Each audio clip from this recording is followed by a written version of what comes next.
Reste bien jusqu'à la fin de cette vidéo pour nous dire ce que tu en as pensé et nous dire pourquoi tu veux réussir à devenir riche. Reste bien attentif et tire un maximum d'enseignements de cette vidéo. Bon visionnage.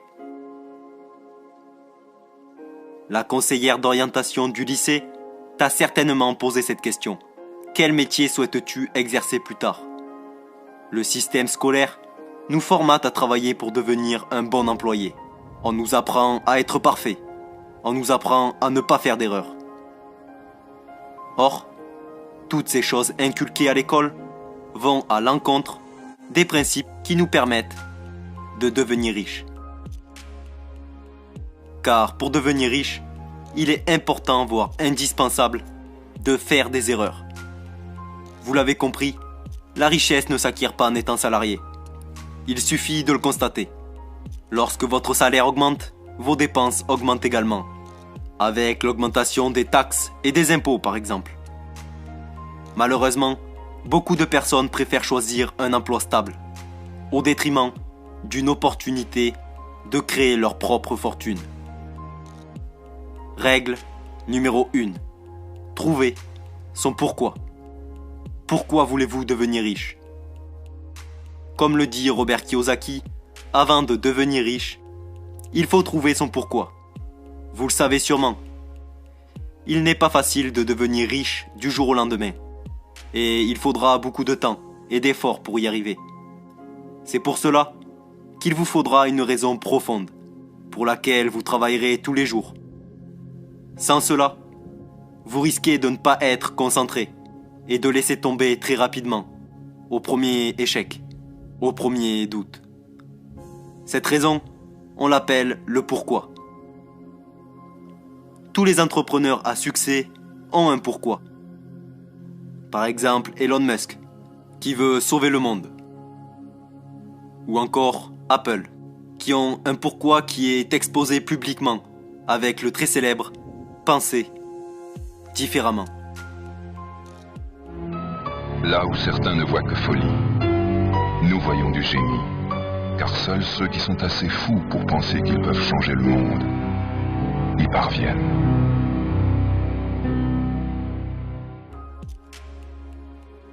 Si vous souhaitez connaître votre pourquoi, il suffit simplement de faire une liste de ce que vous voulez pour votre vie et ce que vous ne voulez pas.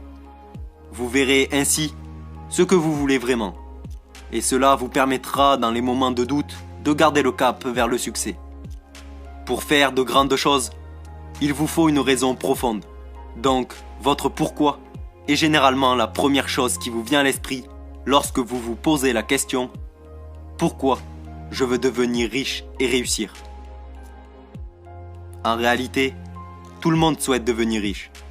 Mais la plupart veulent le devenir sans prendre un seul risque et sans faire de sacrifices. Tout le monde veut que l'argent tombe du ciel ou que le job de leur rêve apparaisse en un claquement de doigts. Mais je vais être franc avec vous, ça n'existe pas. Réussir à devenir riche, c'est possible, et on le sait tous.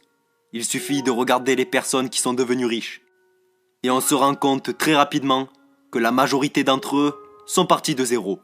Donc c'est cool, on sait qu'on peut tous devenir riches. Mais malheureusement, très peu atteindront cet objectif. Seuls les plus persévérants y arriveront. Vous comprenez donc l'importance du pourquoi. Votre pourquoi doit vous animer chaque jour. En réalité, beaucoup veulent la récompense, mais ne veulent pas vivre le processus qui en découle. Ils veulent le succès, mais ne veulent pas suer pour réussir. On veut tous réussir, mais à quel prix? Je vais vous donner un exemple. Tout le monde aimerait avoir un corps parfait. Cependant, ce corps ne viendra que si vous êtes prêt à passer par des étapes douloureuses. Entraînement régulier, nourriture adaptée, courbatures, fatigue, stress physique. Et c'est exactement la même chose pour devenir riche. Il faut passer par la case risque, échec ou encore difficulté. Et toujours avancer. Mais pour avancer, il vous faut un pourquoi qui surpassera tous vos problèmes et qui vous motivera à continuer dans n'importe quelle situation. C'est comme une voiture. sans carburant, elle ne peut pas avancer. Donc trouve ton pourquoi et avance vers ton rêve.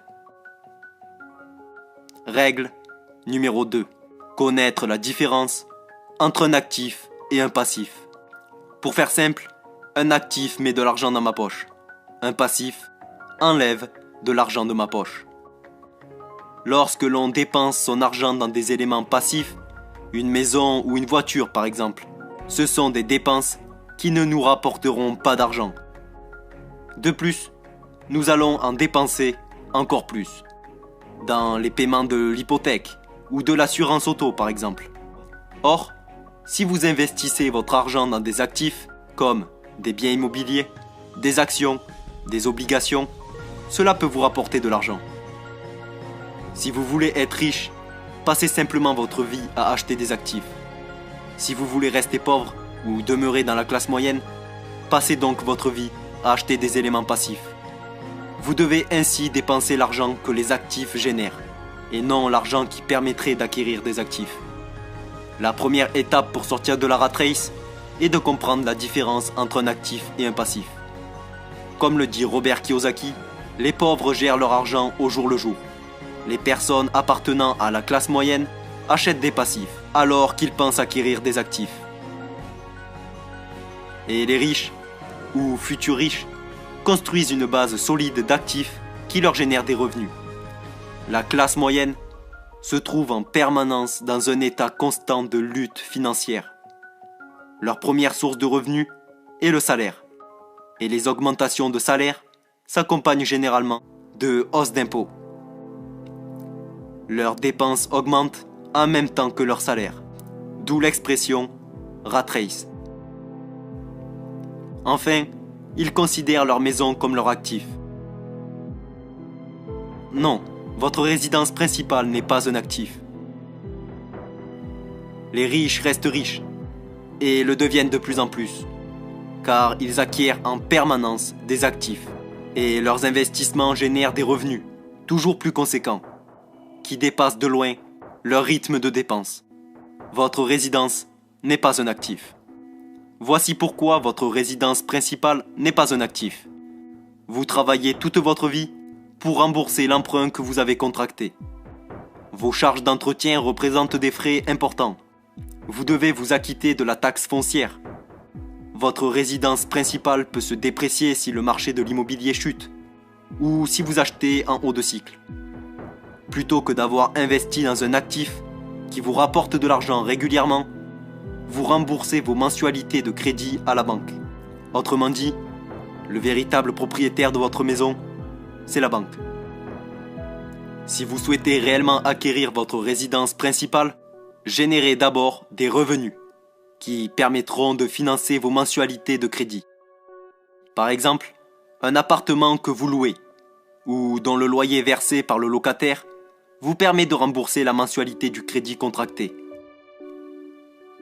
Autre exemple, un business qui ne requiert pas votre présence, mais dont vous êtes le principal actionnaire.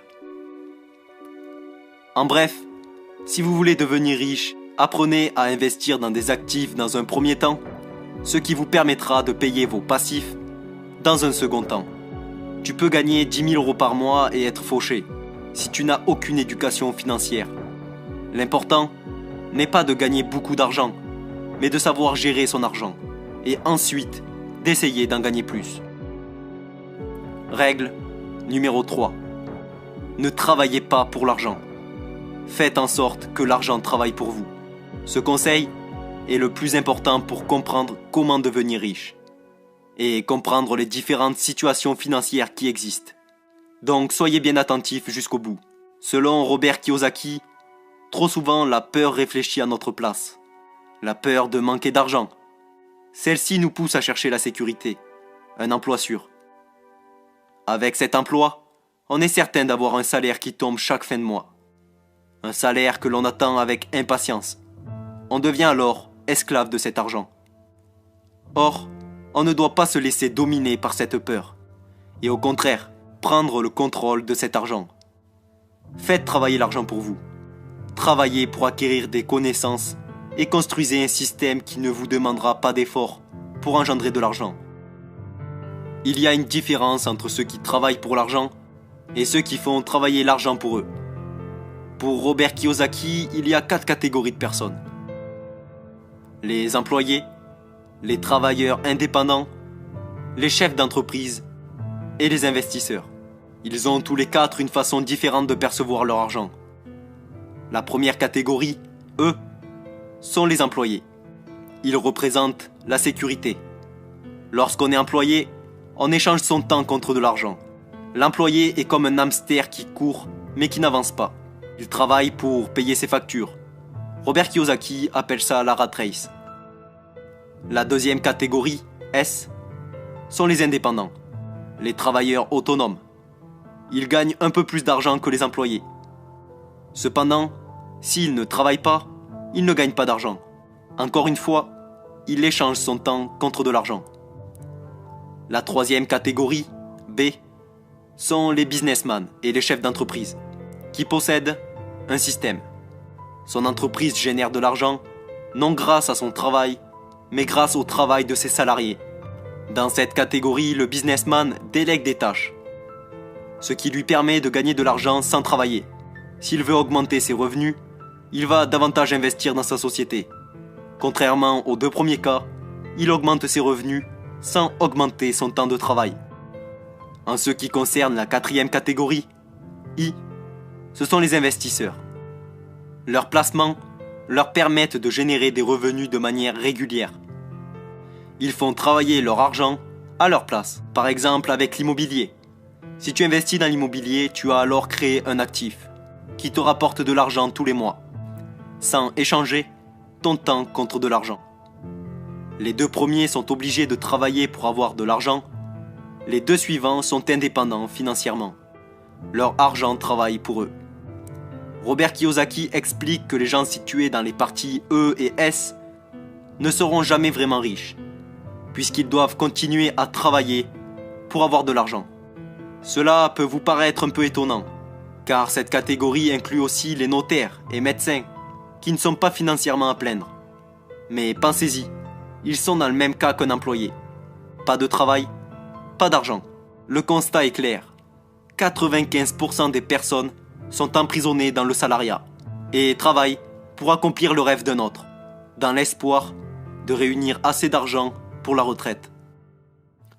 En résumé, E, vous êtes un employé. S, vous vous êtes créé un emploi. B, vous possédez un système et vous avez des employés. I, l'argent est à votre service. Les actifs doivent vous créer un revenu. Et vos revenus doivent financer vos dépenses et vos passifs. Pour devenir riche, il faut acheter des actifs, et non plus des passifs. Pratiquement la totalité d'entre nous se situe dans les 2 premières situations. E, les employés, et S, les indépendants, dans lesquels on échange son temps contre de l'argent. Et ce n'est pas une fatalité. Le but est de comprendre ce principe étudié par Robert Kiyosaki. Et ensuite, essayer de passer sur les 2 autres situations. La B qui est l'entrepreneur, ou c'est d'autres personnes qui travaillent pour toi. Tu délègues ton travail. Ou sinon, la situation I, l'investisseur, ou c'est l'argent qui travaille pour toi. C'est la situation idéale pour devenir riche. Donc si tu veux devenir riche et libre, c'est cette situation que tu dois viser. Pour résumer, nous avons vu 3 règles. Règle numéro 1, trouver son pourquoi. En effet, trouver son pourquoi est la première étape pour devenir riche. Si tu n'as pas un pourquoi assez solide, tu échoueras au premier problème que tu rencontreras. Alors trouve un pourquoi qui te motive chaque jour à te surpasser. Règle numéro 2. Connaître la différence entre un actif et un passif. Comme nous avons pu le voir, il est indispensable de comprendre ce principe. Des actifs te rapportent de l'argent, des passifs te font perdre de l'argent. Le but est de créer des actifs qui te permettent de payer tes passifs. Règle numéro 3. Ne travaillez pas pour l'argent. Faites en sorte que l'argent travaille pour vous. En effet, pour devenir riche, il faut que l'argent travaille pour vous. Comme nous l'avons vu avec le cadran, il est difficile, voire impossible de devenir riche en étant salarié. Il faut alors utiliser des leviers qui permettent de faire travailler d'autres personnes à notre place. Ton business te rapporte alors de l'argent, même si tu n'es pas présent. Ou sinon, la solution idéale, faire travailler l'argent pour soi-même, notamment avec l'investissement. N'oublie pas de nous dire en commentaire quel est ton pourquoi. Pourquoi veux-tu devenir riche ?